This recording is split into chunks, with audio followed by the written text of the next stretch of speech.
બનાસકાંઠા જિલ્લામાં આજે સાર્વત્રિક વરસાદ જોવા મળ્યો હતો। રાત્રે 2 વાગ્યાથી શરૂ થયેલા અવિરત વરસાદને લીધે જિલ્લાના જનજીવન પર અસર જોવા મળી હતી। આજે બનાસકાંઠા જિલ્લાના તમામ તાલુકા મથકોમાં વરસાદ નોંધાયો છે, જેમાં સૌથી વધુ વરસાદ દાંતામાં નોંધાયો હતો,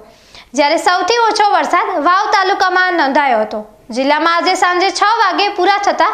24 કલાક દરમિયાન વાવ તાલુકામાં 12 મિલીમીટર વરસાદ નોંધાયો છે, જ્યારે થરાદમાં 32 મિલીમીટર, ધાનેરામાં 58 મિલીમીટર, દાંતીવાડામાં 45 મિલીમીટર, અમીરગઢમાં 100 મિલીમીટર, દાંતામાં સૌથી વધુ 138 મિલીમીટર, વડગામમાં 61 મિલીમીટર, પાલનપુરમાં 99 મિલીમીટર, ડીસામાં 82 મિલીમીટર, દિયોદરમાં 50 મિલીમીટર, ભાભરમાં 66 મિલીમીટર, કાંકરેજમાં 22 મિલીમીટર, લાખણીમાં 63 મિલીમીટર અને સુઈગામમાં 20 મિલીમીટર વરસાદ નોંધાયો છે। જિલ્લાના 14 તાલુકામાં અત્યાર સુધી થયેલા સિઝનના કુલ વરસાદની વાત કરવામાં આવે તો વાવમાં અત્યાર સુધીમાં 223 મિલીમીટર, થરાદમાં 244, ધાનેરામાં 405, દાંતીવાડામાં 594, અમીરગઢમાં 428, દાંતામાં 793, વડગામમાં 731 મિલીમીટર, પાલનપુરમાં સૌથી વધુ 798 મિલીમીટર, ડીસામાં 408, દિયોદરમાં 280, ભાભરમાં 219, કાંકરેજમાં 237,